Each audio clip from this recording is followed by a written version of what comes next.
Hey, it's Monk. How are you? Oh, pretty good. Good. Okay, I'm trying to nail something down here. The place in Pasadena that you were mentioning to me about the test firings, or reloading, maybe it was.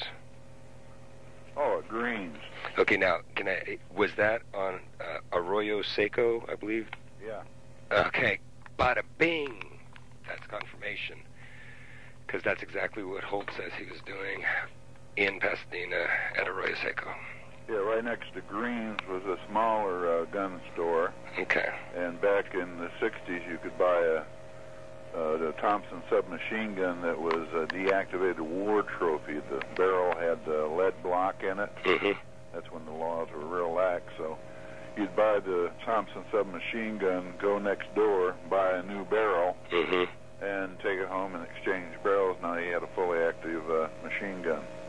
Okay. Now, was there do you recall, was there, I guess that was a sporting goods store, right, Greens? Yeah. Okay, now, does this name ring a bell? Martin Rettig.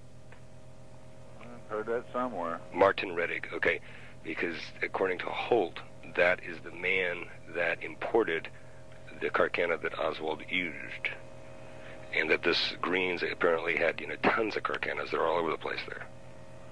Yeah, it was kind of, they had connections with local 00 domestic contact service. Mm-hmm.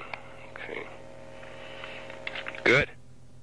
That guy's working in there because they weren't much interested in the ATTU interest. They were very much interested in foreigners picking up weapons and taking them south.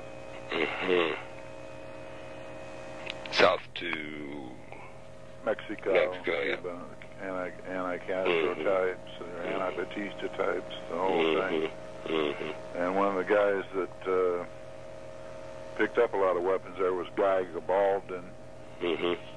and he made the front page of the L.A. Times right after the Bay of Pigs, where he was photographed in front of an old F4U Corsair like they use in Baba Black Sheep series, saying he was going to organize a group and go fight Castro. The woman he married was a niece of the former president of Mexico, Aleman. Mm. And Gabaldon is the guy they made a movie about. Mm-hmm. Jeff Hunter played him. And it was about how in the Pacific as a Marine, because he had been raised by Japanese-American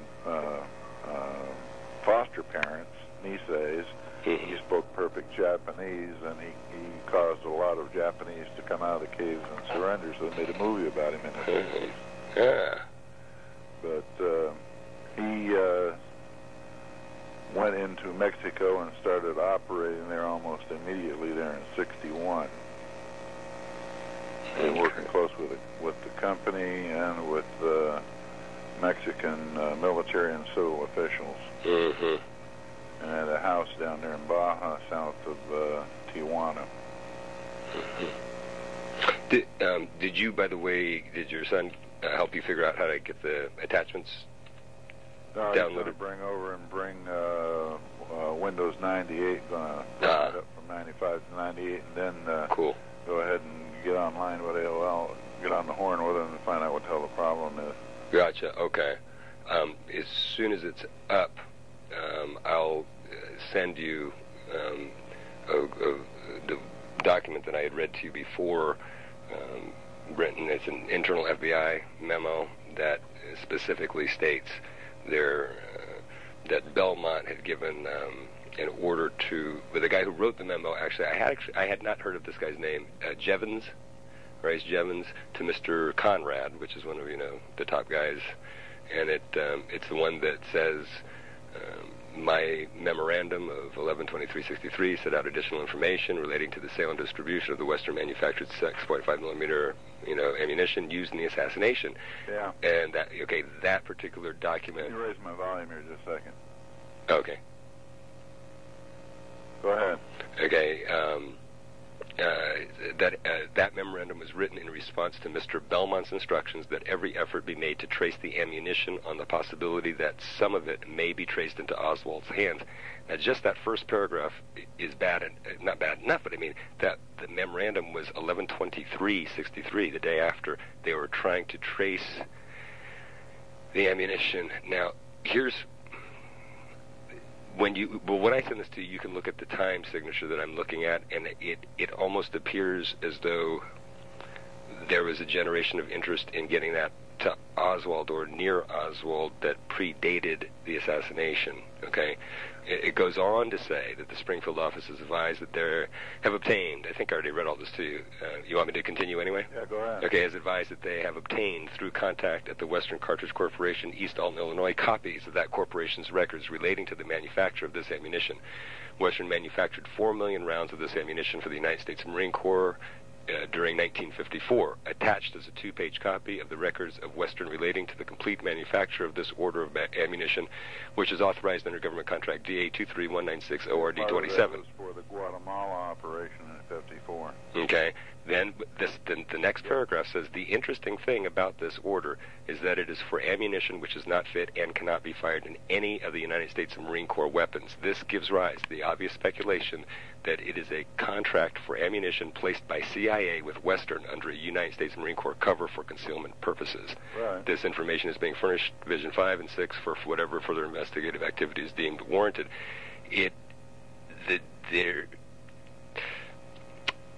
This seems like a very important document to me. Yeah, well, see, my first question was where did Oswald supposedly get his ammunition from? Mm-hmm. And was there anybody in Dallas that could resize the cartridge casing so that they would fit in a Carcano? Mm-hmm. And as a kid, I guess I was about 46, 10 years old when I got a Japanese Arasaka MG-38, which shot 7.7, mm-hmm. and then another Japanese rifle shot 6.5. Couldn't find any goddamn ammo. Mm-hmm. You know, just wasn't. I found some one day in a pawn shop in mm-hmm. downtown Los Angeles. Mm-hmm. But you could never really be sure it was the right stuff. Mm-hmm. I mean, you can put a cartridge inside and it goes in the chamber, but you're really not sure that it's in there fitting properly, and the shoulders are up against the forward end of the chamber. Mm-hmm. And if they're not, the whole cartridge blows out, mm-hmm. and you got to dig the thing out, and you're also risking an overpressure problem. Mm-hmm. Or having a slug go halfway out the barrel, stop in the middle, mm-hmm. and block your barrel. Mm-hmm. Yeah, I was thinking, too, doesn't the Carcano require a clip that holds 6 rounds? Yeah, and you mm-hmm. can't put in just 3 or 4 rounds and insert it. It has to be a full clip. Mm-hmm. So somebody jacked out the other rounds. Mm-hmm. Mm-hmm. Yeah, that is... Like an M1 rifle holds 8. You got to put in the full 8. Mm-hmm. Now, couldn't the Carcano have... I tried to do it. First, the loaded clip is inserted and it goes in, it clicks against the lock, mm-hmm. and there's a little button on the forward side of the trigger guard to release the clip when you want to put another one in. Mm-hmm. But there's a very strong follower made of steel with a very strong spring, mm-hmm. and you're pushing that son of a bitch down in there. It's not like a Mauser stripper clip mm-hmm. where you insert it in and it sits there and your thumb just extracts the bullets from the clip mm-hmm. down into the magazine that has a follower, and then you throw that little stripper clip away. Mm-hmm. That's the Springfield Mauser style. Mm-hmm. In this case, the clip, the whole thing goes in, mm-hmm. and it goes in rather difficult. Mm-hmm. And if you tried to do it with less than a full clip, the follower would push those rounds to the top, mm-hmm.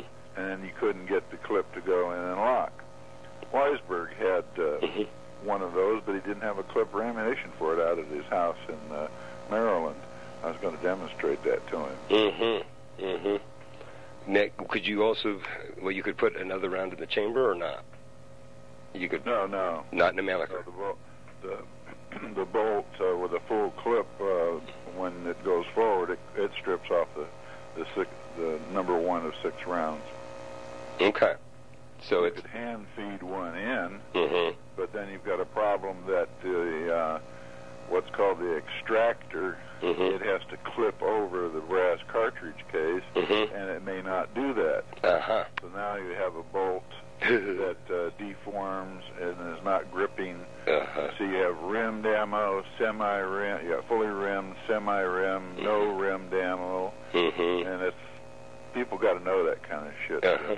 It's like the British 303 mm-hmm. rifle has rimmed ammo. Their Bren gun had fully rimmed ammo, mm-hmm. and you had to always make sure that each top round was just set, an eighth of an inch ahead of the rim below it, otherwise uh-huh. you'd get hung up. Uh-huh. And on these Mauser type or Mannlicher type weapons, they're semi-rimmed, mm-hmm. and they'll feed okay, mm-hmm. but if it hasn't stripped in, if you try, like you put it in with your finger and then close the bolt, mm-hmm. it wouldn't necessarily be gripping the cartridge case. So now when you pull the trigger and open the bolt, the cartridge case stays in there. Yeah. And has expanded to a point where you have to pry it out. Uh-huh. Now you're just like Custer and his boys at Little Bighorn. Mm-hmm. Okay. Okay, that all makes a lot of sense. And then we're back to that question. Watch, what the hell is it? One of the Discovery channels has the Guns of War or something like that. Oh, yeah. And they show Japanese, German, and what have you. Yeah. And this last week they had the Garand, and it was very interesting to watch when the Army in 1939, when they were accepting the Garand, mm-hmm. M1 semi-automatic, they had a cameraman there off at a 45-degree angle, mm-hmm. and they were showing this guy with a Springfield and a guy with a Garand, mm-hmm. and the Springfield guy's cranking off them rounds, no problem, and they show that each time the Springfield has to be recocked, it's pulled out of the guy's shoulder, mm-hmm. he loses sight of the target, and then, the whole business, mm-hmm. which nobody wants to pay attention Right, to. right. And that's with iron sights. Mm-hmm. It's even worse with the scope. Yeah. And if the problem with that kind of scope, I discovered as a young man, was that when you fired the weapon with the type of scope that supposedly Klein's was selling, and other people were selling, mm-hmm. you had to acquire a target. You had to have your eye very close to mm-hmm. the end of the scope, mm-hmm. and there's no rubber padding on it. And when you fired, that scope went right back into your eye and left you with a black eye, mm-hmm. or worse. Uh-huh. But I guarantee you, anybody that acquired a target through that scope, pulled the trigger, didn't fire a second shot using that scope because he wouldn't be able to see out of that eye. And that would be the same thing with the Carcano? Well, this is why whenever the FBI or anybody else were doing their demonstration, you see the guy with his head way back away from the scope.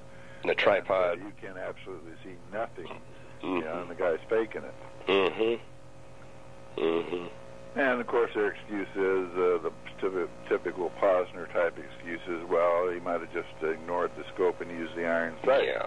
Well, there's a problem there. The iron sights weren't worth a shit. Mm-hmm. They weren't adjustable. They were fixed, unlike mm-hmm. the Garand and the Springfield and the Mausers and all that kind of stuff. Mm-hmm. Didn't have barleycorn sights, mm-hmm. so you couldn't adjust for windage. Mm-hmm. And you'd have to zero the weapon in, and if the sights were off, there wasn't a goddamn thing you could do about it. Mm-hmm. You hit it with a hammer. Mm-hmm. That's for a weapon. Yeah. Yeah. And it didn't have, as many of the Mausers and others, a slotted groove up on the front sight that you could tap lightly with a hammer mm-hmm. when you were zeroing the weapon in initially before it was issued. Mm-hmm. But no windage correction, so mm-hmm. at a distance, and there's a little bit of wind.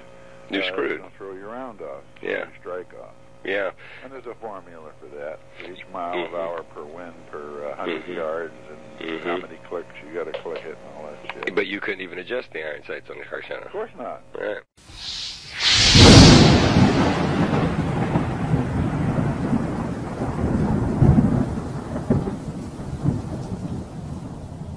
Now, was that on Arroyo Seco, I believe? Yeah. Okay, bada bing. That's confirmation. Because that's exactly what Holt says he was doing in Pasadena at Arroyo Seco. Yeah, right next to Green's was a smaller gun store. Okay. And back in the 60s, you could buy the Thompson submachine gun that was a deactivated war trophy. The barrel had a lead block in it. That's when the laws were real lax. So you'd buy the Thompson submachine gun, go next door, buy a new barrel, and take it home and exchange barrels. Now you had a fully active machine gun. Okay. Okay. Now, was there do you recall, was there, I guess that was a sporting goods store, right, Green's? Yeah. Okay. Okay, now, does this name ring a bell? Martin Rettig. I've heard that somewhere. Martin Rettig, okay. Because according to Holt, that is the man that imported the Carcano that Oswald used. And that this Green's apparently had, tons of Carcanos that are all over the place there. Yeah, it was kind of, they had connections with local 00 domestic contact service. Okay. Good. Had guys working in there because they weren't much interested in the ATTU interest. They were very much interested in foreigners picking up weapons and taking them south. South to Mexico, yeah. Anti-Castro types, anti-Batista types, the whole thing. And one of the guys that picked up a lot of weapons there was Guy Gabaldon. And he made the front page of the LA Times right after the Bay of Pigs.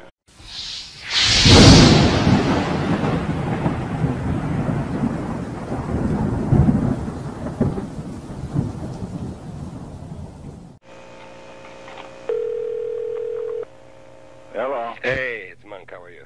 Oh, pretty good. Good. Okay, I'm trying to nail something down here. The place in Pasadena that you were mentioning to me about the test firings, or reloading maybe it was? Oh, Green's. Okay.